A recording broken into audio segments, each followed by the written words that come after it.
Assalamualaikum warahmatullahi wabarakatuh. Saya Arman Bagus Maulana. Di video ini saya akan menerangkan tentang akuntansi SKPD dan PPKD.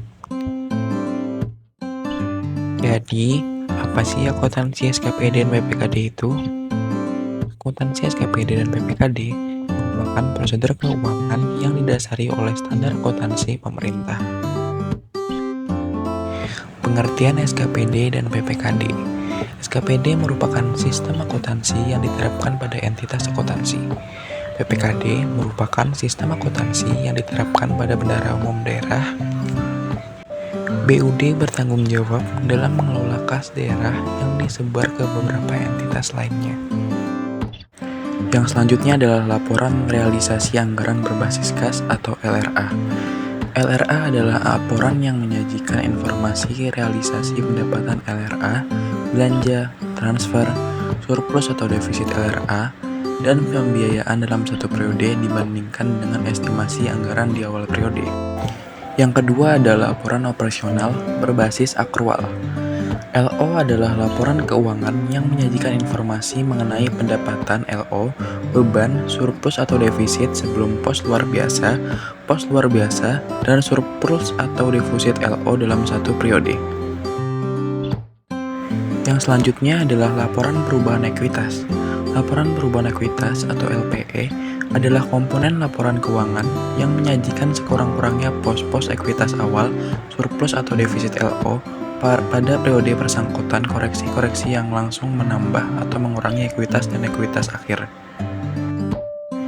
Yang selanjutnya adalah neraca.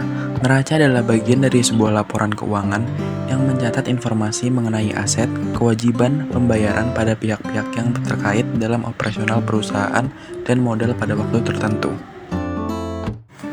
Yang selanjutnya adalah pos aset.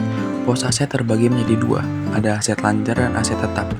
Aset lancar adalah kas di bendahara penerimaan atau kas di bendahara pengeluaran, piutang diakui saat terbitnya suara ketetapan, persediaan, beban dibayar di muka.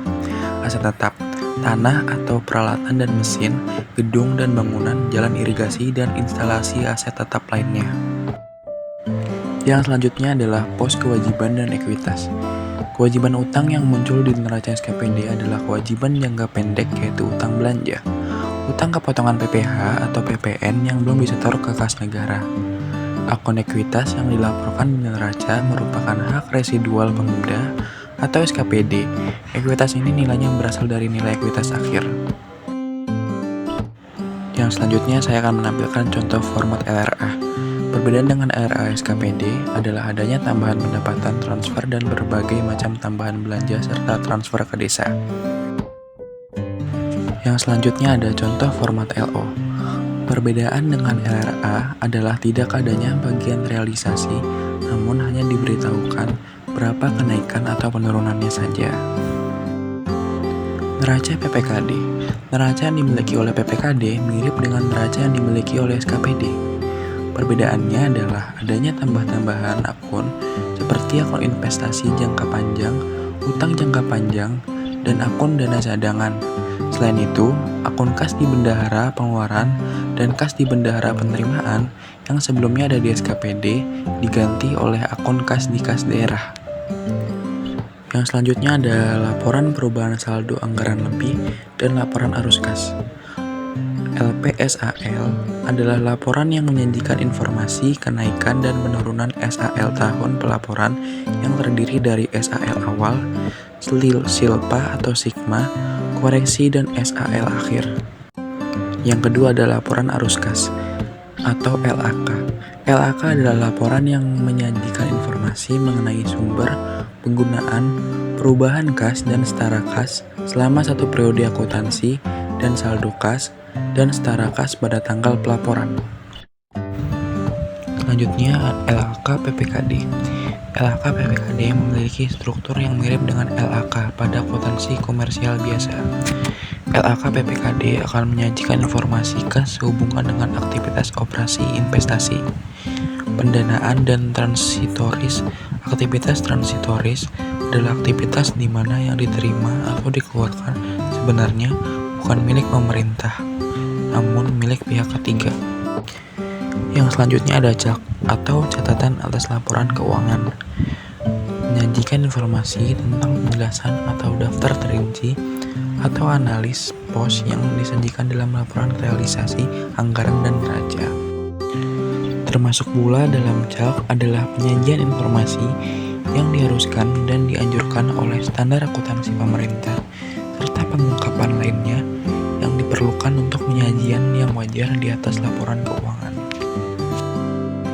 Yang selanjutnya akan saya bahas di video ini adalah mengenai kerangka konseptual akuntansi pemerintah. Pengertian kerangka konseptual akuntansi pemerintah. Konsep dasar penyusunan dan pengembangan standar akuntansi pemerintah atau SAP dan merupakan acuan bagi Komite Standar Akuntansi Pemerintah, penyusun laporan keuangan, pemeriksa, dan pengguna laporan keuangan dalam mencari pemecahan atau sesuatu masalah yang belum diatur dalam pernyataan standar akuntansi pemerintah. Yang selanjutnya akan saya bahas adalah tujuan kerangka konseptual.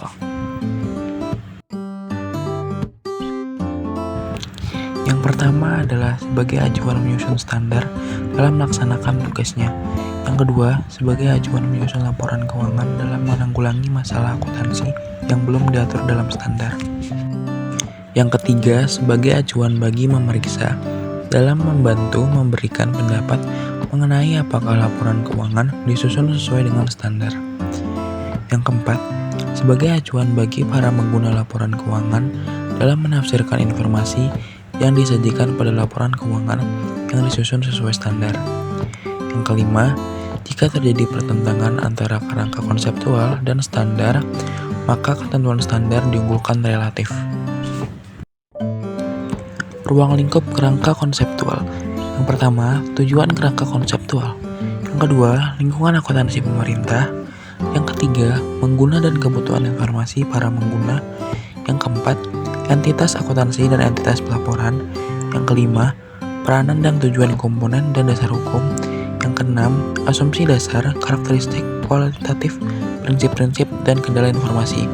Yang terakhir, unsur-unsur pembentuk laporan keuangan, pengukuhan, dan pengukuran. Lingkungan operasional organisasi pemerintahan berpengaruh terhadap karakteristik tujuan akuntansi dan pelaporan keuangannya. Yang selanjutnya ada ciri-ciri penting lingkungan pemerintahan yang perlu dipertimbangkan dalam menetapkan tujuan akuntansi dan pelaporan keuangan. Yang pertama, ciri utama struktur pemerintahan dan pelayanan yang diberikan. 1. Bentuk umum pemerintahan dan pemisahan kekuasaan. 2. Sistem pemerintahan otonomi dan transfer pendapatan antar pemerintah. 3. Pengaruh proses politik. 4. Hubungan antara pembayaran pajak dengan pelayanan pemerintah. Yang kedua, ciri keuangan pemerintah yang penting bagi pengendalian. 1. Anggaran sebagai penataan kebijakan publik, target fiskal, dan sebagai alat pengendalian. 2. Investasi dalam bangsa tidak langsung menghasilkan pendapatan. 3. Kemungkinan penggunaan akuntansi dana untuk tujuan pengendalian. 4. Penyusunan nilai aset sebagai sumber daya ekonomi karena digunakan dalam kegiatan operasional pemerintah. Pengguna LKPP 2019 terbagi menjadi 5. Yang 1. Masyarakat, wakil rakyat, pengawas, donatur, dan pemerintah. Informasi untuk pengguna pajak.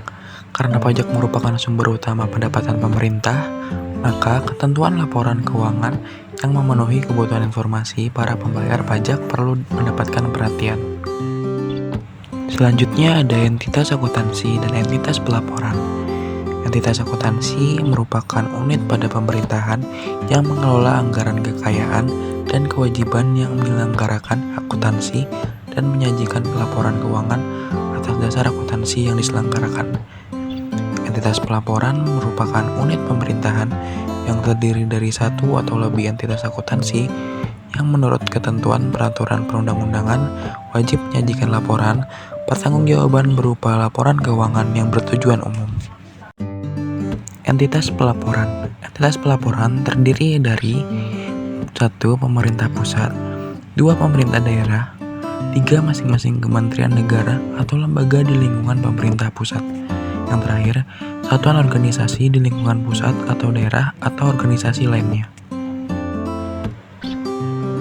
Laporan keuangan disusun untuk menyediakan informasi yang relevan mengenai posisi keuangan dan seluruh transaksi yang dilakukan suatu entitas pelaporan selama satu periode pelaporan. Laporan keuangan terutama digunakan untuk mengetahui nilai sumber daya ekonomi yang dimanfaatkan untuk melaksanakan kegiatan operasional pemerintahan, menilai kondisi keuangan, mengevaluasi efisiensi dan efektivitas suatu entitas pelaporan, dan membantu menentukan ketaatan terhadap peraturan perundang-undangan.